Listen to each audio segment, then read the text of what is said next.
ইন্নামা ইয়াখশাল্লাহ মিন ইবাদিহিল উলামা। আমার বান্দারা জেনে রাখো এই দুনিয়ার জমিনে আমার যত বান্দা আছে সকল বান্দার ভিতরে সবথেকে প্রিয় সবথেকে বড় মুত্তাকি যারা ইলমকে শিখেছেন, যারা ইলমে দ্বীন সংগ্রহণ করে নিজের নামের সাথে আলিম লাগিয়েছেন, যারা আলিম হয়েছেন, উলামা হয়েছেন, তেনারা হলেন আমার সবথেকে প্রিয় বান্দা, আমাকে দেখে সবথেকে বেশি ভয় খানেওয়ালা বান্দা। বলেন সুবহানাল্লাহ। তাহলে এই জায়গায় আমরা আসছি কিসের জন্য? ইলমকে শেখার জন্য, কোরআনকে শেখার জন্য। কিয়ামতের মাঠে আল্লাহ পাক রব্বুল আলামিন আপনাকেও আলিমদের লিস্টে নাম লিখে আপনাদেরকে আলিম বানিয়ে দিবেন। সুবহানাল্লাহ। বলে এটা কোথা থেকে পাইলাম? বলে মিশকাত শরীফের 258 নম্বর হাদিস করে দেখেন।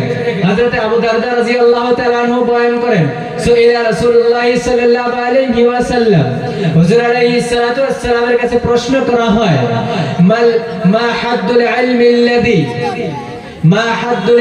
আল্লাযী, বলে ইলমের হদ কতটুক? যতটুক শিখলে, মা বালাগাহু, কে যতটুক শিখলে আল্লাহ তাকে কি বানিয়ে দিবেন? ফাকিহা, তাকে ফাকিহ বানিয়ে দিবেন, তাকে আলিম বানিয়ে দিবেন। দ্বীনের সঠিক বোঝ রাখনেওয়ালা আলিম তো অনেক আছে, সঠিক বিবেক বুদ্ধি রাখে না, সঠিক কোরআনকে বোঝে না, মানুষকে গোমরাহ করে দেয়, হাদিসের নামে গোমরাহ করে দেয়, কোরআনের নামে গোমরাহ করে দেয়, দলে বিভক্ত করে দেয়। সুতরাং মুসলমানদেরকে নতুন আরেকটি দলে বিভক্ত করে দেয় যে আমরা আহলে কোরআন, আমরা আহলে হাদিস, এইভাবে নামক দিয়ে নানান ভাগে আমাদেরকে পরেশান করে দেয়। হাদিসকে সঠিক বুঝে আমরা একই রাস্তায় থাকি, ভিন্ন কোনো নাম দেই না। আমরা আহলে সুন্নাত ওয়াল জামাত, সাহাবীদের অনুসারী করনেওয়ালা, রাসূলের অনুসারী করনেওয়ালা, আমরা এক উম্মত আহলে সুন্নাত ওয়াল জামাত, যেটা সাহাবা থেকে চলে আজ পর্যন্ত আসছে। রাসূল বলেন, লা তাজালু তাইফাতুম মিন উম্মতি লা ইয়াযুররুহুম মান খালাফাহুম হাত্তা তাকুমুস সাআ। দ্বিতীয় রিওয়ায়াতে আসে, হাত্তা ইয়াতি আমরুল্লাহ। রাসূলুল্লাহ সাল্লাল্লাহু আলাইহি সাল্লাম বলেন, আমার একটি জামাত এমন কায়েম থাকবে যেটা আমি থেকে নিয়ে কিয়ামত পর্যন্ত সেই একই রাস্তায় থাকবে, তারা ভিন্ন কোনো রাস্তা বানাবে না। তাদের দুশমনেরা, তাদের মুখালিফিনরা, তাদের বিদ্যুৎ বিরুদ্ধে চলনেওয়ালারা তাদের কোনো ক্ষতি করতে পারবেন না। লা ইয়াদুররুহুম মান খালাফাহুম, তাদের কোনো ক্ষতি করতে পারবে না তাদের বিরুদ্ধে যারা চলে। হাত্তা তাকুমুস সাআ, এতক্ষণ পর্যন্ত যে কিয়ামত এসে যাবে। একটি দল এইভাবে কায়েম থাকবেন। সাহাবা যে পথে চলেছেন আহলে সুন্নাত ওয়াল জামাত, সিলসিলাদার সিলসিলা আজ পর্যন্ত চলতে আছে, কিয়ামত পর্যন্ত ওই রাস্তায় চলবে। ভিন্ন কোনো রায় কায়েম করবেন না, ভিন্ন কোনো রাস্তা অবলম্বন করবেন না।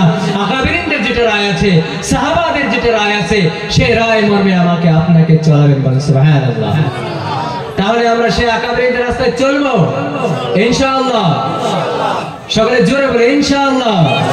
তো বন্ধুরা, আমি বলতেছিলাম সে হাদিসের ভেতরে বলা হয়েছে, রাসূলুল্লাহকে প্রশ্ন করা হয়েছে, পরোত্তরে রাসূলুল্লাহ বলেন, قال رسول الله صلى الله عليه وسلم, রাসূলুল্লাহ সাল্লাল্লাহু আলাইহি সাল্লাম বলেন, অবশ্যই অবশ্যই আছে। বলে কি?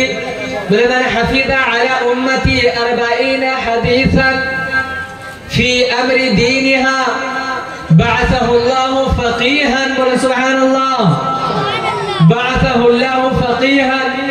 রাসূল বলেন, আল্লাহ তো তাকে ফাকি বানাবে এবং ওয়া কুনতু লাহু ইয়াউমাল কিয়ামাতি শাফিআন ওয়া শাহীদা। বলে সুবহানাল্লাহ। শুধু একটি নয়, যখন প্রশ্ন করা হয়েছে বলে অবশ্যই আছে, হয় কতটুকু ইলম শিখলে সে আলিম হবে কিয়ামতের দিন, দুনিয়াতে না।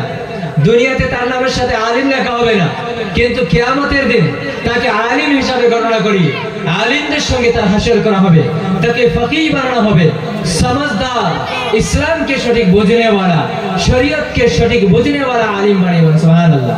কতটুকু বলতেছেন যে উম্মত, যে বান্দা আমার উম্মতের বিষয় ববিয়া, যে বিষয় ববিয়াগুলি তাদের ফায়দাকর হবে, তাদের জন্য তারা লাভ হবে, তারা বিভ্রান্ত হবে না, তারা হিদায়াতের পথে থাকবে।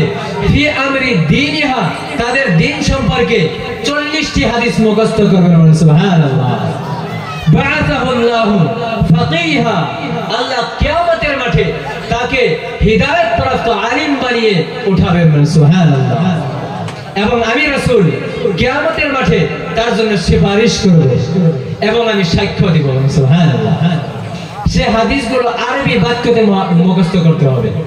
40টি হাদিস আরবি বাক্যতে, চাহে ফাজাইলের হোক চাহে মাসাইলের হোক, যায়ীফ হোক হাসান হোক সহিহ হোক, 40টি হাদিস যে বান্দা, ছোটখাটো হাদিস আছে না, তালাবুল ইলমি ফরিদাতুন আলা কুল্লি মুসলিমিন, একটা হাদিস ইমামের কাছে একদিন মাস করে একটি হাদিস মুখস্থ করবেন।